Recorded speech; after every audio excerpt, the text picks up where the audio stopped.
We like to think humans have always been the hunters, the dominant force of nature. But in the prehistoric world, we were prey before Homo sapiens ruled the earth. There were other predators, both animal and human. Some had claws, others had clubs, some wore fur. Others looked like us. They didn't just chase us, they studied us, they hunted us. This is the story of the forgotten killers who stalked early humans and the brutal truth about how we survived. Imagine stepping outside your cave at dawn. The air is crisp. The light is low. Every sound matters. A rustle in the grass, a crack of a branch, the sudden silence of birds. This isn't a scene from a horror movie. This was everyday life for our early ancestors. Because in the world of the Stone Age, humans weren't on top. We were walking meat before spears, before fire, before strategy. We were just another fragile creature on the menu. So who hunted us? Let's start with the obvious, saber-toothed cats. Especially Smilodon were one of the most terrifying ambush predators of the Pleistocene. With 7-inch dagger-like teeth and short, muscular frames perfect for close-range pouncing, they could silently creep through grasslands and strike before anyone had a chance to scream. And if that didn't get you, then came the giant hyenas, far bigger and more powerful than today's. Scavengers, these predators traveled in packs, had bone-crushing jaws, and weren't afraid to follow a blood trail for hours to them early. Humans were slow, soft and poorly defended, still not scared. Let's take to the skies, because the prehistoric skies held a killer too. The Haast's eagle native to New Zealand, with a wingspan over 10 feet strong enough to take down a moa, a bird the size of a horse. They could easily lift a small human child. For a long time, our kind, Homo habilis, Homo erectus, survived by being invisible. We stuck to shadows. We moved at dawn and dusk. We watched the animals more than they watched us. We were prey. Who knew it? And that instinct, that fear might be why we're still here. See being hunted forces evolution over time. Our ancestors developed better senses, wider peripheral vision, faster reaction times, the ability to read, subtle cues, movement, sound scent. We learned to track because we were first tracked ourselves. It wasn't just animals. Either even a river or cliff edge could be a death trap. You couldn't afford to daydream. You had to be present, always scanning for danger. That's why ancient human brains didn't evolve for relaxation. They evolved for alertness, a constantly primed nervous system. We were forged in fear, but fear is also a teacher. It taught us to group together, to share lookout duties, to hide the weak, protect the young, build camps in hard-to-reach places. Fear is what made us social, because alone, you didn't survive the night. Let's take a step back here. Most of what we know about predator-prey dynamics comes from kill sites, piles of bones that show teeth marks, hunting wounds, or defensive injuries. Some sites show human bones, with clear signs of lion attacks, bear mauling, or even crocodile ambushes. There's one site in South Africa, Swartkrans, where Homo erectus skulls were found with puncture holes, perfectly matching leopard teeth. That's not a guess. That's forensic evidence of a face-to-face predator attack in another cave, the famous Zhoukudian site in China. Hundreds of human bones were recovered, shattered, gnawed, and burned. Scientists believe that cave may have served as a den for giant hyenas or other scavengers who dragged in bodies after the hunt. So when we talk about early human life, we're not talking about peaceful foraging in the sunshine. We're talking about hiding in trees, watching shadows, losing friends in the night. And through that terror, something shifted, because the hunted started thinking like the hunter. The savagery of nature didn't just kill early humans. It forced us to adapt, to think, to imagine. Let's be honest, physically, our ancestors weren't impressive. They didn't have claws, no sharp teeth, no wings, or venom or powerful limbs. But what they did have was imagination. And that changed everything. You see, while the predators of the Pleistocene were guided by instinct, early humans were guided by memory, by the ability to learn. Remember patterns, and most importantly, pass knowledge. Down one generation, watch as a tribe member get taken by a cave lion at dusk near the waterhole. The next generation avoids that exact spot. At that exact time, that's evolution. But faster, that's culture. And culture slowly began to fight back. The first major shift group strategy. One human alone was prey. But 10, with rocks and sharpened sticks. Suddenly, that saber-toothed had to think twice. Anthropologists believe early hominins began coordinating long before speech evolved through body language, grunts, and symbolic sounds. They could signal danger, mark territory, or plan ambushes. What started as fear became tactics. Picture this, a group of Homo erectus creeping through tall grass. One acts as bait, moving noisily through the underbrush. The rest circle around, with sharpened branches and heavy stones. They're not just reacting anymore. They're controlling the moment. This kind of cooperation wasn't instinct. It was innovation, and with innovation came tools. Primitive at first, then sharper, deadlier, more precise. The earliest stone tools found in East Africa date back nearly 2.5 million years. These were simple flakes used to cut meat or crack bone.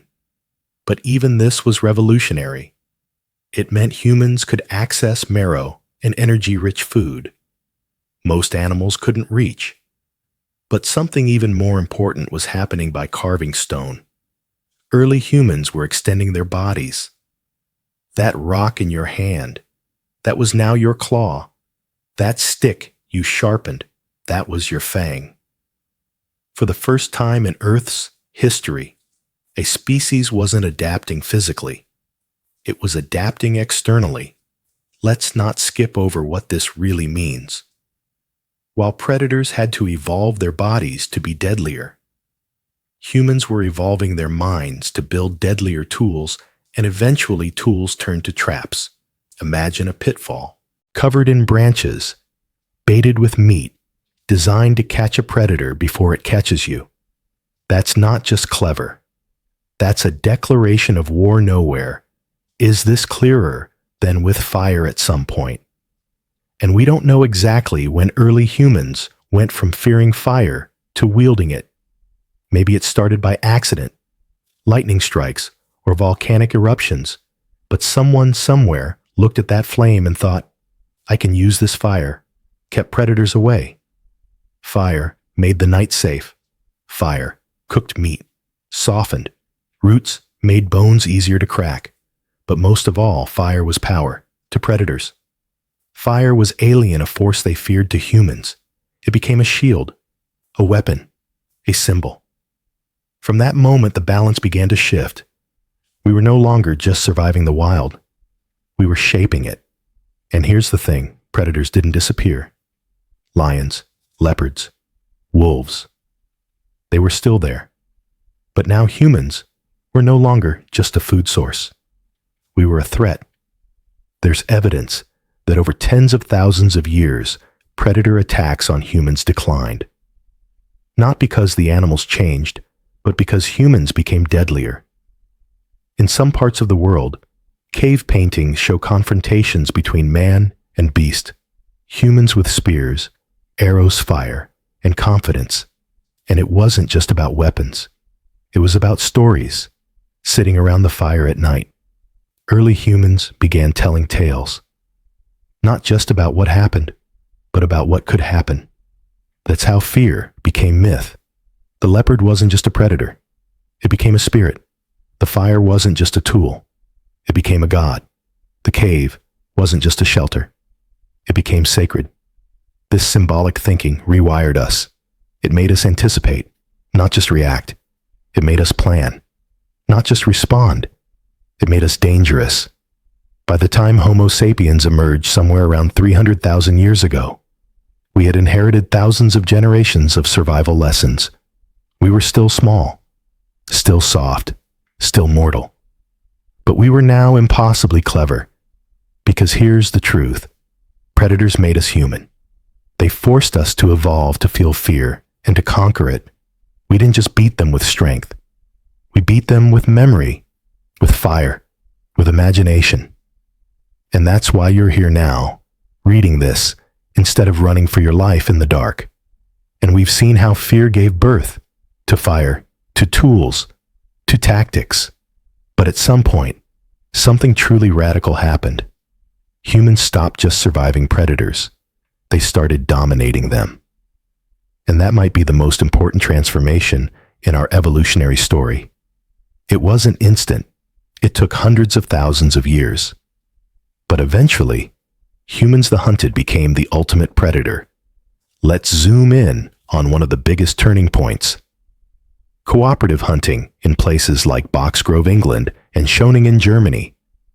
Archaeologists found wooden spears dating back over 400,000 years, perfectly balanced, aerodynamic, and clearly designed for projectile use. Think about that. A wooden spear thrown by hand meant you could strike from a distance. You didn't need to outrun a mammoth or stab a lion up close. You could injure it from the trees, then follow its blood trail with your tribe. And tribes were key. Sea predators, hunt in groups. Wolves, lions, hyenas. They know the power of the pack, but humans took that idea further. We didn't just coordinate our bodies. We coordinated our minds. A hunting party of Homo erectus could flank a herd of animals, corner a panicked predator, time an ambush signal. Silently, that's not instinct. That's intelligence, and the success of those hunts gave us more than food. It gave us status. The ones who could track best. They were leaders. The ones who could make the sharpest tools. They were respected, and the ones who could remember where the prey migrated each year. They became valuable storytellers. In other words, survival was no longer just about strength. It was about knowledge, and that cultural shift, tilted the food chain permanently. Let's take a look at something fascinating. The fossil record shows a steady decline in megafauna, the massive animals of the Ice Age over the last 50,000 years. Some went extinct due to climate change. Sure, but others like the giant ground sloth, the woolly mammoth, and the saber-toothed cat, they disappeared right around the time humans expanded across continents. Coincidence? Probably not. Once humans had fire, long-range weapons, and group strategy, no animal was safe. We didn't just adapt to the world. We reshaped it. We cleared forests with fire. We followed prey across thousands of miles. We wiped out apex predators who had ruled for millions of years in just a few thousand. That's the terrifying genius of humanity. We don't just survive ecosystems. We become them. But here's where it gets complicated, because even as we rose to the top, we never forgot what it meant to be prey. Our fear of the dark, the rustle in the bushes, the instinct to flinch, to freeze, to flee. That's ancestral memory. That's the ghost of saber-tooths in our genes. And in some ways, it's what kept us alive. Because the truth is, we never fully escaped the food chain. We just climbed above it. We built weapons. We built villages. We built myths. And in every myth, every legend, there's always a beast, a shadow in the woods, a monster in the cave, a killer in the dark. Because deep down, we remember a time, not that long ago, when we were hunted. And we honor that fear, not just with stories, but with firelight, with stone and spear, with the raw will to endure. The predators of prehistory weren't just our enemies. They were our teachers. They showed us what it meant to fight, to protect, to imagine something better.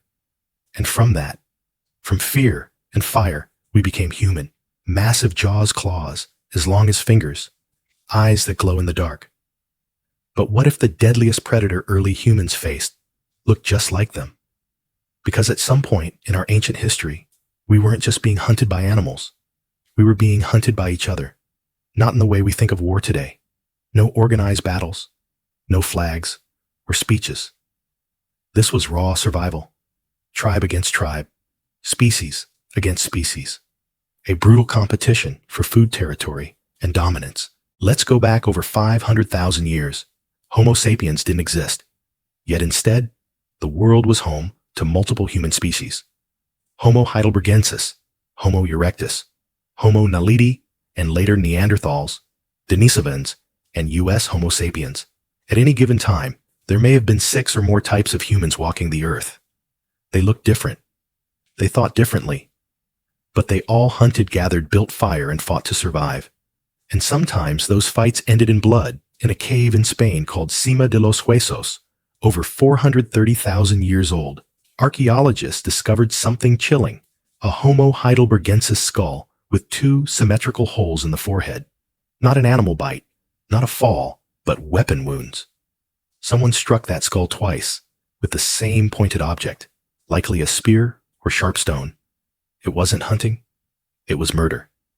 This may be the earliest known homicide in human history, and it wasn't an isolated incident all across Europe and Asia.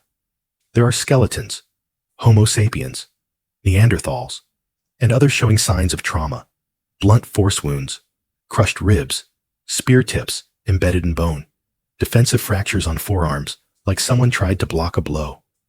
These weren't predators attacking prey. These were humans attacking humans. Why? Well, think about it. Resources were scarce.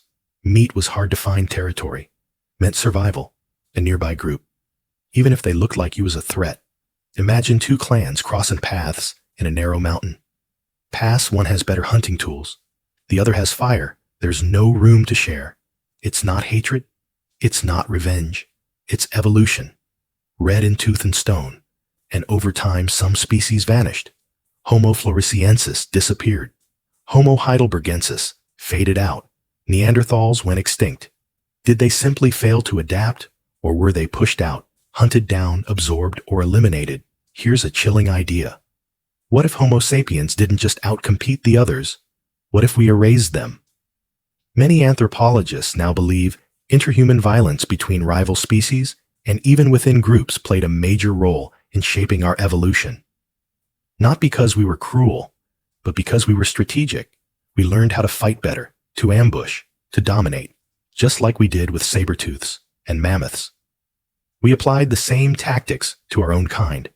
And the scariest part, they did it to us too. Neanderthals were stronger than us by far. They were powerful, fast, and incredibly adapted to cold. But Homo sapiens had one crucial advantage. We were better at working together. We formed larger groups. We specialized tasks. We strategized and communicated with complex sounds. In essence, we didn't win because we were stronger. We won because we were better. Predators. The hunted became the hunters. But now, the prey looked like use. If Homo sapiens were so good at surviving, why did so many other human species vanish? Was it climate disease? Or was it us? This is the dark theory. Some scientists now whisper that Homo sapiens didn't just survive. We conquered. Let's rewind to around 60,000 years ago. The moment our species begins to spread rapidly out of Africa, we're moving into Europe, into Asia. And wherever we go, we find it already occupied by Neanderthals, Denisovans, and other early humans. But by 40,000 years ago, in many of those same places, those other humans are gone. Coincidence or something darker? We don't have battlefield evidence, no written records, but the clues are everywhere in bones and DNA, in the way the Neanderthals disappeared fast once Homo sapiens arrived. Let's look at Europe. Neanderthals ruled this cold, brutal landscape for hundreds of thousands of years. They survived ice ages. They hunted giant beasts. They buried their dead, made tools, maybe even had language. Then within just a few thousand years of our arrival, they were extinct. Some say we outcompeted them. We had better tools. We traded over longer distances. But others say it wasn't a trade war. It was a war. You see, Neanderthals had smaller social networks. They lived in isolated family groups. But Homo sapiens, we formed alliances. We built larger tribes. We could plan attacks, cooperate, strategize, and use numbers. Imagine it, a Neanderthal group camping near a water source at night. They're attacked from multiple sides by fast-moving, coordinated sapiens. Fire is used to flush them out. Rocks rain down from above, spears pierce the cold air. It's not an ambush by beasts. It's a military tactic before there was even such a word. Neanderthals couldn't keep up some interbred with us. Yes, that's why many of us carry 1 to 3% Neanderthal DNA today. But most simply vanished, wiped out, extinct. And it's not just Neanderthals in Southeast Asia. We find signs of Homo floresiensis, the so-called hobbit people. Tiny Tulising, isolated and gone, shortly after Homo sapiens arrive in Siberia. Denisovans, a mysterious branch of humans with robust builds and deep genetic impact. We have fragments of their bones, their teeth. But where did they go? Gone. And who's the one species left standing? Us. It's haunting to realize we may have been the apex predator of the Ice Age, not by brute strength, but by organization and cold strategy. The rise of symbolic thinking stories, art, rituals, wasn't just culture. It was also coordination. When humans started drawing on cave walls, they weren't just decorating. They were teaching, planning, recording, a spear strategy, a hunting memory, a territorial warning. We turned art into weaponry, and with every innovation, fire, flint, bows, traps, we widened the gap between us and them. Now imagine what it felt like to be one of the last Neanderthals you've seen. Your hunting grounds invaded. You've lost half your family to a disease brought by strangers. The others disappeared near the river at night. You hear strange howling, not wolves but sapiens. Smarter, faster, more of them. And worst of all, they don't fear you. They're coming for you. This was the war between species, and only one species would make it out alive. So we won. But at what cost? By the end of the Ice Age, every other species of human on Earth had vanished. Neanderthals, Denisovans, Homo floresiensis, Homo naledi. Even mysterious unnamed hominins, the only ones left, were us Homo sapiens. And whether it happened by violence, competition, disease, or simply outbreeding them, one truth remains. We were now alone. No other humans, no other voices, just echoes in bone DNA and myth. So what happened next? Our species exploded across the planet. We reached the Americas, Australia, the Arctic. We shaped the land with fire. We built civilizations. We stared at the stars and told stories around the fire. But there's a strange, almost haunting silence in the fossil record. No more rival footsteps. No more competing minds. And here's the twist. Even as we grew more powerful, we remembered those we left behind. Not consciously. Not at first, but in our stories, our monsters, our fears, across countless cultures. You find tales of ancient wild men, hairy giants who live in caves, brutish creatures who steal children, lurk in the forest, speak no words, sound familiar. The Yeti, the Bigfoot, the Wendigo, the Troll, the Rakshasa. Maybe they're just stories, or maybe they're distant, distorted memories. Fragments of truth passed down in whispers from the time when we weren't alone. Think about it. For tens of thousands of years, we lived alongside other humans. Sometimes we traded, sometimes we fought, but they were there. And then one by one they vanished. And maybe we never truly made peace with that. Maybe we missed them. Or maybe we were haunted by what we had to do to win. Even today, our genetics carry traces of them. Neanderthal DNA influencing our immune systems. Denisovan genes helping Tibetans survive at high altitudes. They're gone, but not erased in some ways. They live on inside us. And as we dig up graves and cave paintings, we're starting to realize the story of human evolution wasn't a solo act. It was a struggle, a competition, a series of near misses where the price of failure was extinction. We don't remember their names, but we walk on their bones. And maybe that's why we're always searching the forests for some missing link. Why we still tell stories of the wild human lurking in the dark.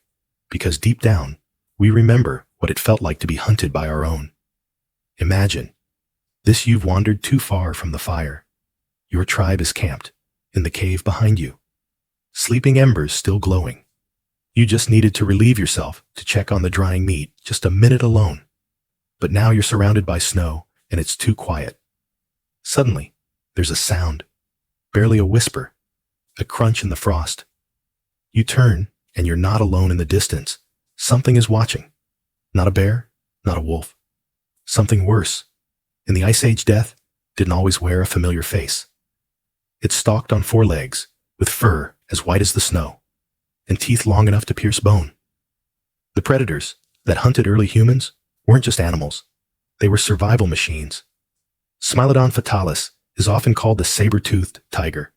But it wasn't a tiger at all. This muscular, compact predator was built for ambush. It didn't chase prey. It waited, then struck with terrifying precision.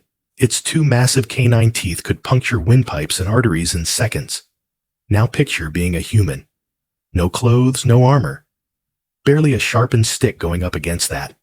There's evidence. Saber-toothed cats avoided dense forests and preferred open terrain.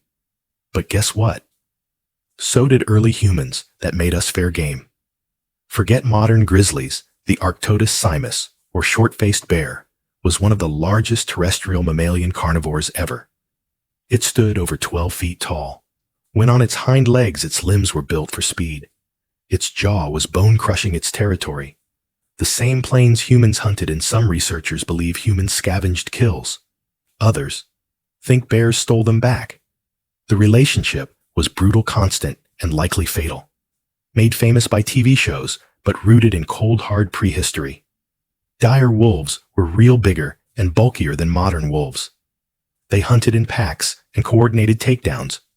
Early humans, especially lone stragglers or children, were perfect targets. We may have domesticated some wolves, but before that, they were an existential threat. And those are just the big names. There were also giant hyenas with bone-crushing jaws, cave lions the size of horses, crocodiles in river valleys, packs of scavengers waiting for your last breath in the Ice Age. There was no top of the food chain. Every step was a risk. Every meal could be your last, and early humans didn't just hunt. They were hunted. But here's the crazy part. We didn't evolve to be stronger or faster. We evolved to be smarter. We adapted. We planned. We used fire traps, coordinated attacks, and slowly we began to push back. But in those early years, the snow wasn't white. It was red. So how did early humans survive? How did naked, slow, soft-bodied primates manage to live side by side with saber-toothed cats, dire wolves, and monstrous bears? The answer isn't muscle, it's mind, because while predators ruled the Ice Age with fang and claw, early humans started doing something revolutionary. They learned, they remembered, they adapted. Most animals rely on instinct. They're born knowing how to stalk, strike, and kill. But humans, we relied on memory. We tracked patterns. We watched how animals moved when they hunted, where they returned. We made maps in our minds of terrain, migration, and danger zones. That's why the oldest cave paintings aren't of gods or spirits. They're of animals, reindeer, mammoths, lions, not because they were beautiful, but because they were vital understanding. Them was everything. These paintings were the first databases, information passed down in charcoal and ochre from one generation to the next. Predators hate fire. They fear it instinctively. The heat, the smoke, the unfamiliar flickering light. Early humans realized this and began to use fire strategically, building camps near fire to ward off night hunters, burning forest edges to create visibility, carrying torches during migrations.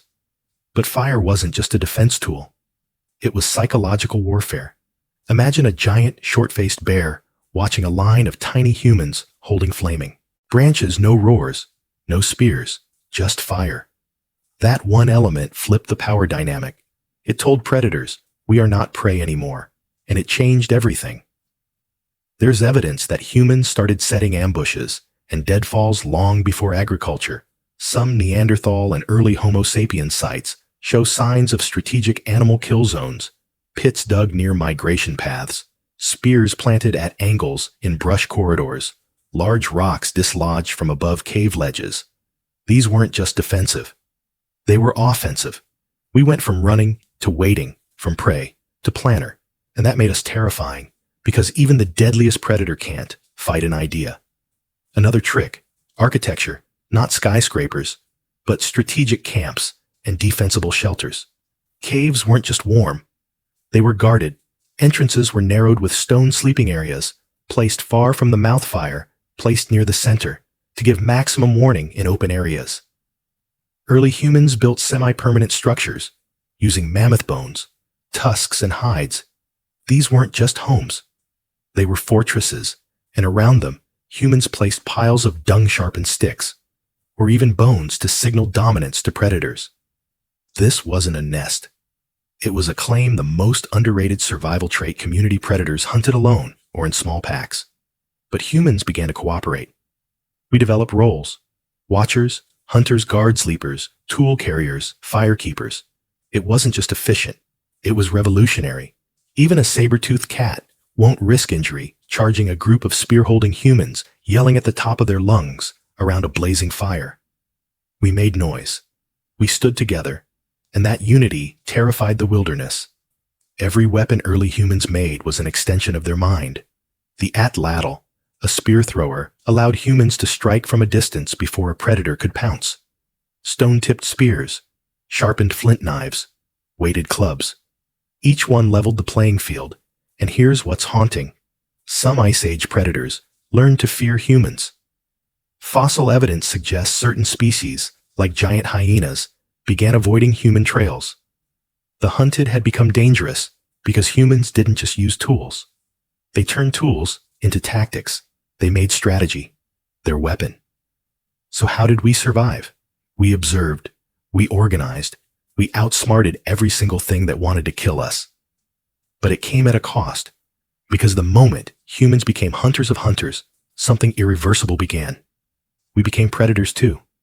There wasn't a single moment, no final battle, no roaring victory, just a slow, chilling shift, one that echoed across generations, because one day, quietly, undeniably, nothing hunted us anymore. We had fire, we had weapons, we had each other, and more importantly, we had memory. We had stories. While a lion hunts with instinct, we hunted with imagination. We could picture the kill before it happened. We could plan a trap, weeks in advance. We could remember where the bear den was last winter and avoid it. That's what made us different. Not strength, not speed, but narrative. 9% of human history, we weren't hunters. We were prey. So when did that change the day? We became the predator that predators feared the day we drew a line in the snow and said no more. That was the day we rose not just as survivors, but as humans.